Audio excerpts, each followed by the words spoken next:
ਸਾਂਝਾ ਸਪੈਸ਼ਲ ਦੇਖ ਰਹੇ ਦਰਸ਼ਕਾਂ ਦਾ ਸਵਾਗਤ ਹੈ। महाराष्ट्र च सियासी संकट आखिर हल हो गया है ਤੇ शिव सेना लीडर उद्धव ठाकरे महाराष्ट्र ਦੀ कमान संभालणगे यानी कि मुख मंत्री बनणगे। ਕੱਲ ਨੂੰ उद्धव ठाकरे ਆਪਣੇ ਅਹੁਦੇ ਦੀ ਸਹੁੰ ਚੁੱਕਣਗੇ। ਉਸ ਤੋਂ ਪਹਿਲਾਂ ਅੱਜ ਕੀ ਕੁਝ ਹੋਇਆ महाराष्ट्र ਦੇ ਵਿੱਚ ਦਿਖਾਉਂਦੇ ਇਸ ਖਾਸ ਪੇਸ਼ਕਸ਼ ਦੇ ਵਿੱਚ। महाराष्ट्र च सरकार बनाउण ਨੂੰ ਲੈ ਕੇ तस्वीर स्पष्ट हो गई है। कई हफ्तिਆਂ ਦੇ सियासी ड्रामे तो बाद आखिरकार शिव सेना एनसीपी ते कांग्रेस की सरकार बन रही है। उद्धव ठाकरे महाराष्ट्र के मुख मंत्री बनणगे। शिव सेना कांग्रेस ते एनसीपी वालों उद्धव ठाकरे के नाम ते सहमति बनी है। चीफ मिनिस्टर शपथ लेने वाले हैं, उसके बारे में हमने बताया एमएलएस को कि कल 6:40 को शिवाजी पार्क में वो प्रोग्राम है, तो हम सबको वो प्रोग्राम में जाना है। इस सब दरम्यान अज उद्धव ठाकरे ने महाराष्ट्र के राज्यपाल नाल मुलाकात की। हुण उद्धव ठाकरे कल यानी कि वीरवार नूं सूबे के मुख मंत्री वजों हल्फ लैणगे। शिव सेना के महाराष्ट्र च हौसले पूरी तरह बुलंद ने। साथ में रहते हैं, दूर रहते हैं, ये सारी चीज़ें तो होती रहती है, लेकिन अभी चुनाव के बाद महाराष्ट्र के लिए सब साथ में आकर काम करें। किसानों का मुद्दा है, युवाओं का मुद्दा है, महिलाओं का मुद्दा है, ये सारे मुद्दों को लेके आगे जाना है। तो सारों को एक क्या बोलते हैं कोऑपरेशन रहेगा तो अच्छा रहेगा। आज राजभवन में उद्धव ठाकरे साहब पहुंच गए हैं। कल शपथ ग्रहण होगा और महाराष्ट्र में शिवसेना के नेतृत्व में ये सरकार बन रही है। एक नई सुबह महाराष्ट्र में हुई है। जनता स्वागत कर रहे हैं सब जगह पे, और मुझे विश्वास है कल से महाराष्ट्र को नया मुख्यमंत्री, नई सरकार काम करना शुरू करेगी। देखिए, देश के परिवर्तन की शुरुआत महाराष्ट्र में हो गई। उद्धव ठाकरे मुख्यमंत्री बने, उसका मतलब देश में परिवर्तन की शुरुआत हो गई। सर, आपने आगोली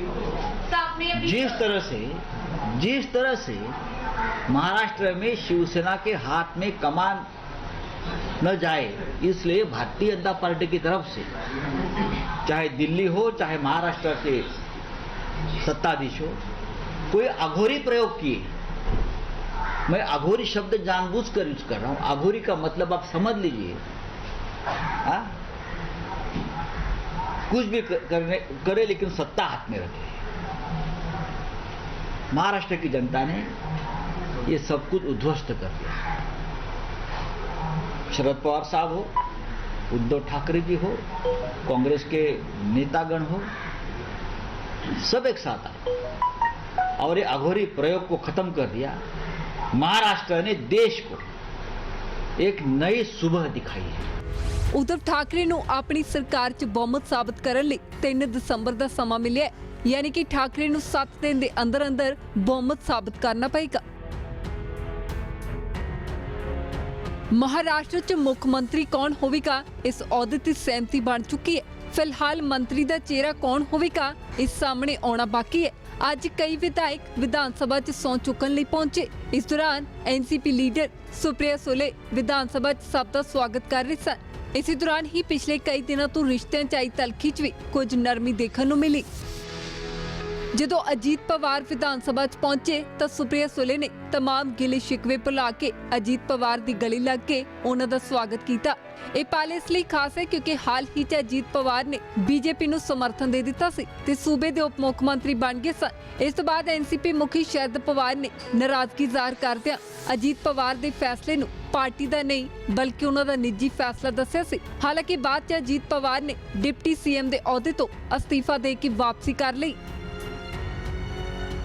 एनसीपी लीडर अजीत पवार नाल हाथ मिलाउण तो बाद बीजेपी ने महाराष्ट्र च सरकार बनाई सी, पर अजीत पवार ने अपने पैर पिछां खिंच लए। इससे बीजेपी लीडर इस नूं अपनी पार्टी का गलत फैसला करार दे रहे हैं।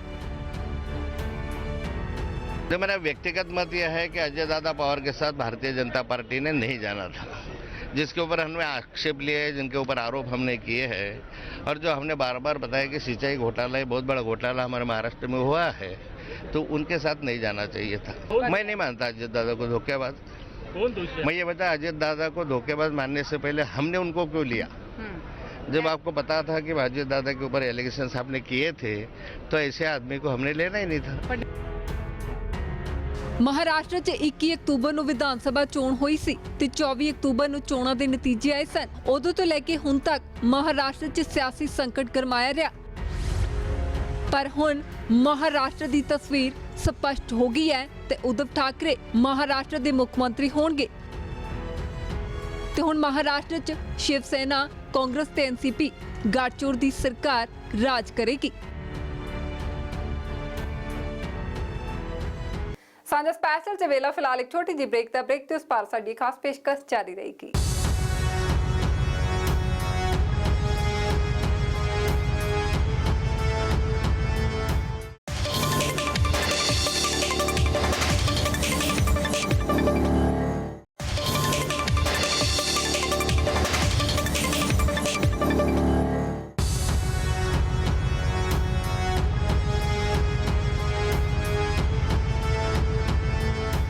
ਮਹਾਰਾਸ਼ਟਰ 'ਚ ਹੁਣ ਸ਼ਿਵ ਸੈਨਾ, ਕਾਂਗਰਸ ਤੇ ਐਨਸੀਪੀ ਗਠਜੋੜ ਦੀ ਸਰਕਾਰ ਬਣਨ ਜਾ ਰਹੀ ਹੈ। ਹਾਲਾਂਕਿ ਇਸ ਤੋਂ ਪਹਿਲਾਂ ਬੀਜੇਪੀ ਨੇ ਬੜੀ ਚਲਾਕੀ ਦੇ ਨਾਲ ਆਪਣੀ ਸਰਕਾਰ ਦਾ ਗਠਨ ਕੀਤਾ ਸੀ, ਪਰ ਬੀਜੇਪੀ ਨੂੰ ਮੂੰਹ ਦੀ ਖਾਣੀ ਪਈ। ਹੁਣ ਬੀਜੇਪੀ ਦਾ ਕਹਿਣਾ ਹੈ ਕਿ ਇਹ 3 ਪਹੀਆ ਸਰਕਾਰ ਮਹਾਰਾਸ਼ਟਰ ਦੇ ਵਿੱਚ ਬਹੁਤਾ ਚਿਰ ਨਹੀਂ ਟਿਕ ਸਕੇਗੀ ਤੇ ਉਧਰ ਤਿੰਨੇ ਧਿਰਾਂ ਵੀ ਪੂਰਾ ਦਾਅਵਾ ਕਰ ਰਹੀਆਂ ਨੇ ਕਿ ਇਹ ਸਰਕਾਰ ਅਸਥਾਈ ਤੌਰ ਤੇ ਚੱਲੇਗੀ। ਮਹਾਰਾਸ਼ਟਰ 'ਚ ਬੀਜੇਪੀ ਨੂੰ ਮੂੰਹ ਦੀ ਖਾਣੀ ਪਈ क्योंकि जिस तरह बीजेपी ने रात के हनेरे च सरकार बनाई सी, उसी तरह कुछ पलां 'ਚ बिखर गई। हुण बीजेपी वालों तिन्नां धिरां वालों मिलकर बनाई जा रही सरकार ते सवाल चुके जा रहे हैं। उधर कांग्रेस का दावा कि ये मजबूत सरकार साबित होगी। हमारे ऊपर हॉर्स ट्रेडिंग का आरोप जो लगाते हैं, उन्होंने तो सत्ता के लिए पूरा का पूरा अस्तबल खरीद लिया और सत्ता के पीछे सारी चीजें उन्होंने गौण कर दी। और इसलिए मुझे ऐसा लगता है कि आज ये 3 पार्टियां एकत्रित आकर सरकार बनाने का जो विचार कर रही है, मुझे ऐसा लगता है ये सरकार अपने बोझ तले दबेगी, क्योंकि ये 3 पहियों की ऐसी गाड़ी है जिसका कोई भी पहिया एक दिशा में नहीं चल सकता। तीनों पहिए 3 दिशाओं में चलेंगे और महाराष्ट्र जैसा अगड़ा राज्य,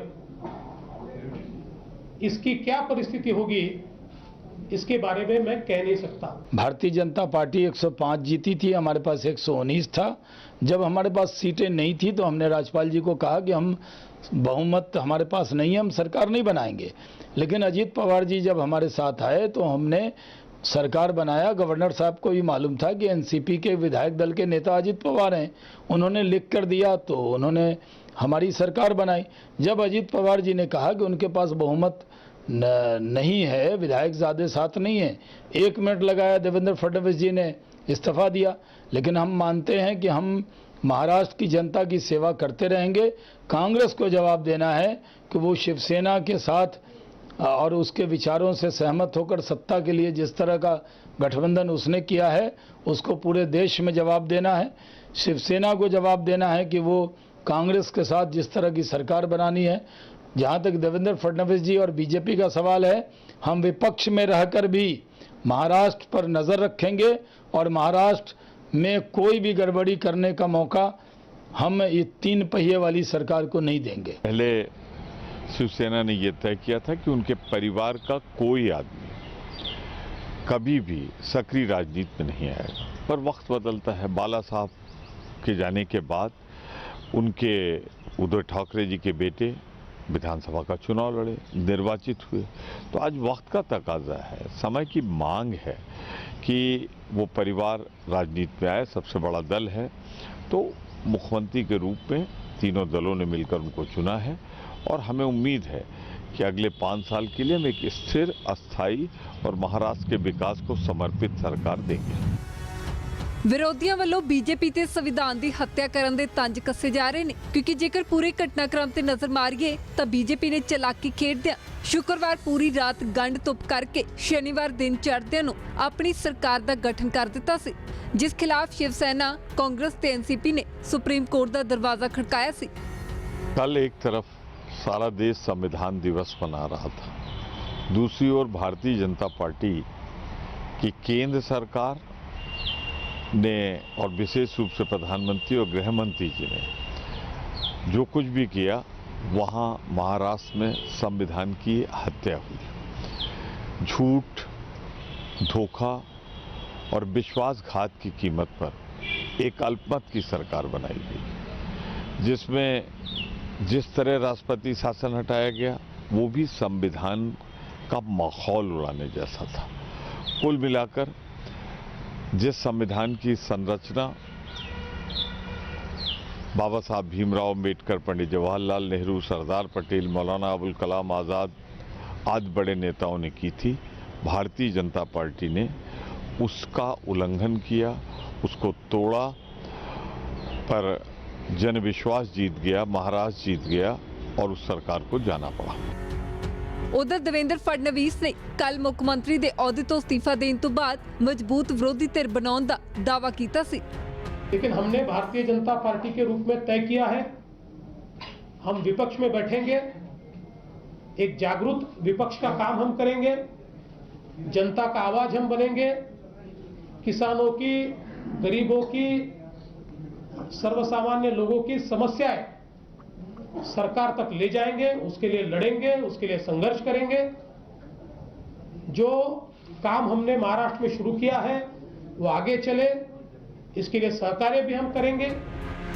देवेंद्र फडणवीस करीब 80 घंटे ਲਈ महाराष्ट्र ਦੇ ਮੁੱਖ ਮੰਤਰੀ ਰਹੇ। बेशक ਹੁਣ ਉਹ ਮਜ਼ਬੂਤ ਵਿਰੋਧੀ ਧਿਰ ਦੀ ਦਾਅਵੇ ਕਰ ਰਹੇ ਹੋਣ, ਪਰ ਇਹ ਵੀ ਸੱਚ ਹੈ ਕਿ ਉਹਨਾਂ ਨੂੰ ਮਜਬੂਰ ਹੋ ਕੇ सीएम ਦੇ ਅਹੁਦੇ ਤੋਂ ਅਸਤੀਫਾ ਦੇਣਾ ਪਿਆ।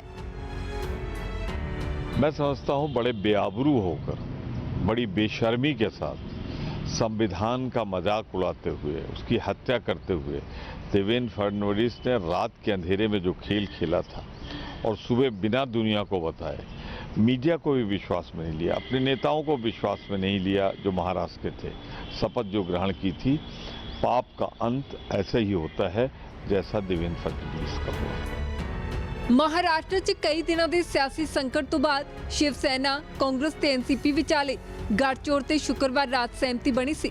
ਮੰਨਿਆ ਜਾ ਰਿਹਾ ਸੀ ਕਿ ਸ਼ਨੀਵਾਰ ਇਹ ਤਿੰਨੇ ਧਿਰਾਂ ਰਾਜਪਾਲ ਕੋਲ ਆਪਣੀ ਸਰਕਾਰ ਬਣਾਉਣ ਦਾ ਦਾਅਵਾ ਪੇਸ਼ ਕਰ ਸਕਦੀਆਂ ਨੇ, ਪਰ ਇਸ ਤੋਂ ਐਨ ਪਹਿਲਾਂ ਬੀਜੇਪੀ ਨੇ ਵੱਡਾ ਦਾਅ ਖੇਡਦਿਆਂ ਸ਼ਨੀਵਾਰ ਦਿਨ ਚੜ੍ਹਦਿਆਂ ਹੀ ਆਪਣੀ ਸਰਕਾਰ ਦਾ ਗਠਨ ਕੀਤਾ ਤੇ ਦੇਵੇਂਦਰ ਫਡਣਵੀਸ ਨੇ ਮੁੱਖ ਮੰਤਰੀ ਵਜੋਂ ਸਹੁੰ ਚੁੱਕ ਲਈ ਸੀ।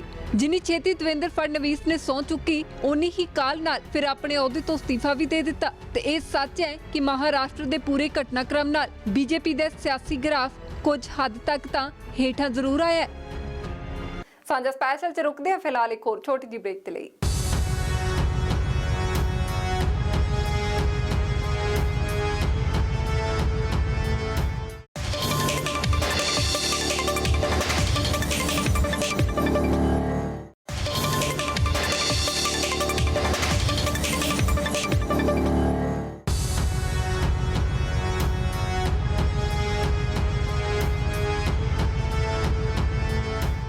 शिव सेना ते बीजेपी इक्को विचारधारा वालियां पार्टियां रहियां ने। लंबे समय तो दोवां दा गठजोड़ रहा। दोवें भाईवाल पार्टियां दे आखिर राह वख-वख क्यों हो गए? अजिहा की वापरिया कि दोवां ने आपस दे विच तोड़ विछोड़ा कर लिया? दिखाउंदे इस खास रिपोर्ट दे विच।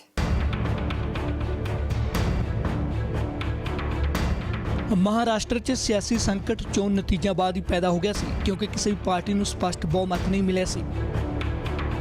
अजिहे च सरकार बनाउंदियां प्रमुख दावेदार पार्टियां बीजेपी और शिव सेना भिड़ गईयां, क्योंकि बहुमत किसी भी कोल नहीं सी। महाराष्ट्र के विधान सभा चोण नतीजों च बीजेपी नूं 105 सीटां मिलियां सी, शिव सेना नूं 56, जबकि एनसीपी नूं 54 सीटां मिलियां सी। इस तों इलावा कांग्रेस नूं 44 सीटां दे सबर करना पिया। आजाद के रूप च 29 विधायक ने। महाराष्ट्र दीआं कुल 288 विधान सभा सीटां ने, जिन्हां दे विचों बहुमत दा अंकड़ा 145 है। बीजेपी ਅਤੇ शिव सेना 50-50 ਦੇ ਫਾਰਮੂਲੇ ਤੇ ਭਿੜ ਗਈਆਂ। शिव सेना ਚਾਹੁੰਦੀ ਸੀ ਕਿ 2.5 ਸਾਲ ਉਹਨਾਂ ਦਾ ਸੀਐਮ ਰਹੇ ਅਤੇ 2.5 ਸਾਲ बीजेपी ਦਾ, ਪਰ बीजेपी ਨੇ ਮਨਜ਼ੂਰ ਨਾ ਕੀਤਾ ਅਤੇ ਕਿਹਾ ਕਿ ਅਜਿਹਾ ਕੁਝ ਵੀ ਤੈਅ ਨਹੀਂ ਹੋਇਆ ਸੀ, ਜਿਸ ਤੋਂ ਬਾਅਦ ਦੋਵੇਂ ਪਾਰਟੀਆਂ ਦੇ ਰਾਹ ਵੱਖ-ਵੱਖ ਹੋ ਗਏ। जहां तक इस अलायंस का सवाल है, हमने अपनी ओर से लगातार ये प्रयास किया कि उनके साथ वार्ता हो। वार्ता उन्होंने तोड़ी। हमने फोन पर बात करने के प्रयास किया, संदेशा देकर प्रयास किया। उन्होंने हमसे फोन पर भी बात करना गवारा नहीं समझा और हमसे बात करने की जगह पहले दिन से कांग्रेस, राष्ट्रवादी कांग्रेस से उन्होंने बातचीत शुरू की। मैंने जैसे पहले ही कहा, पहले प्रेस में उन्होंने भूमिका जाहिर कर दी कि हमारे सारे मार्ग खुले हैं, हम किसी के साथ भी जा सकते हैं। और पिछले 15 दिनों में दिन में 3 बार कांग्रेस और एनसीपी के साथ वो बातचीत करते हैं, लेकिन हमारे साथ बातचीत करने की फुर्सत उनके पास नहीं है। और जो बात वो करते हैं वो मीडिया के माध्यम से करते हैं। ऐसी बातें मीडिया के माध्यम से नहीं होती। अगर कोई बात भी उनके मन में होती तो बातचीत करके उसके ऊपर अगर हमारी बात सही होती तो मानते, नहीं होती तो नहीं मानते। उनकी सही होती तो हम मान लेते, उनकी गलत होती तो हम नहीं मानते। पर यह स्पष्ट भूमिका शिवसेना ने पहले दिन से ली कि वे कांग्रेस और एनसीपी से बातचीत करेंगे और वही बातचीत उन्होंने की। देखिए, भारतीय जनता पार्टी ने कल राज्यपाल से जाकर कहा है, राज्यपाल महोदय से, कि हम सरकार नहीं बना सकते, हमें मैंडेट नहीं है और शिवसेना हमारे साथ आने को तैयार नहीं, इसलिए हम बहुमत नहीं जुटा पा रहे, इसलिए हम अपोजिशन में बैठेंगे। ये उनका अहंकार है, महाराष्ट्र की जनता के प्रति उनका एक तरह से अपमान है। देखिए, भारतीय जनता पार्टी ये कहती कि हम अपोजिशन में बैठेंगे, सत्ता नहीं बनाएंगे, लेकिन किसी भी हालत में अपोजिशन में बैठने को तैयार है। लेकिन जो बात तय हुई थी, जो एग्रीमेंट हुआ था 50-50 फॉर्मूला वाला, 2.5 साल के मुख्यमंत्री पद बांटने के लिए, वो देने को तैयार नहीं। आप उससे समझ सकते हैं किसके दिमाग में क्या था पहले भी और आज भी। अगर दोनों ने जो एग्रीमेंट किया था, जो बात तय हुई थी, उसके ऊपर अमल करता तो महाराष्ट्र में आज की जो स्थिति है वो निर्माण नहीं होती। लेकिन किसी भी हालत में शिवसेना को मुख्यमंत्री पद नहीं देंगे, 50-50 वाला फार्मूला के ऊपर काम नहीं करेंगे, चाहे हमको विपक्ष में बैठना पड़े। इस अहंकार को महाराष्ट्र की जनता का मैं अपमान मानता हूं। ਮੁੱਖ ਮੰਤਰੀ ਦੇ ਅਹੁਦੇ ਨੂੰ ਲੈ ਕੇ ਬੀਜੇਪੀ ਤੇ ਸ਼ਿਵ ਸੈਨਾ 'ਚ ਸਹਿਮਤੀ ਨਾ ਬਣ ਸਕੀ, ਜਿਸ ਕਾਰਨ ਦੋਵਾਂ ਭਾਈਵਾਲ ਪਾਰਟੀਆਂ ਦਾ ਗੱਠਜੋੜ ਟੁੱਟ ਗਿਆ ਤੇ ਸ਼ਿਵ ਸੈਨਾ ਨੇ ਸੂਬੇ 'ਚ ਬਾਕੀ ਪਾਰਟੀਆਂ ਦਾ ਗੱਠਜੋੜ ਤਹਿਤ ਸਰਕਾਰ ਬਣਾਉਣ ਦੀ ਚਾਰਾਜੋਈ ਸ਼ੁਰੂ ਕਰ ਦਿੱਤੀ ਸੀ। ਕਈ ਦਿਨ ਸੂਬੇ 'ਚ ਸਿਆਸੀ ਡਰਾਮਾ ਚੱਲਿਆ ਤੇ ਹੁਣ ਸ਼ਿਵ ਸੈਨਾ ਦੇ ਉद्धਵ ਠਾਕਰੇ ਦੇ ਸਿਰ ਮੁੱਖ ਮੰਤਰੀ ਦਾ ਤਾਜ ਸਜੇਗਾ। ਹਾਲਾਂਕਿ ਤਿੰਨੇ ਪਾਰਟੀਆਂ ਵੱਖ-ਵੱਖ ਵਿਚਾਰਧਾਰਾ ਵਾਲੀਆਂ ਹੋਣ ਕਰਕੇ ਕਹਿਣਾ ਮੁਸ਼ਕਿਲ ਹੈ ਕਿ ਸੂਬੇ 'ਚ 5 ਸਾਲ ਸੁਖਾਵੇਂ ਢੰਗ ਨਾਲ ਸਰਕਾਰ ਚੱਲੇਗੀ ਜਾਂ ਨਹੀਂ। ਪਰ ਹਾਲ ਦੀ ਘੜੀ ਮਹਾਰਾਸ਼ਟਰ ਜਿਹੇ ਵੱਡੇ ਸੂਬੇ 'ਚੋਂ ਬੀਜੇਪੀ ਦਾ ਦਬਦਬਾ ਇੱਕ ਤਰ੍ਹਾਂ ਨਾਲ ਖਤਮ ਹੋ ਗਿਆ।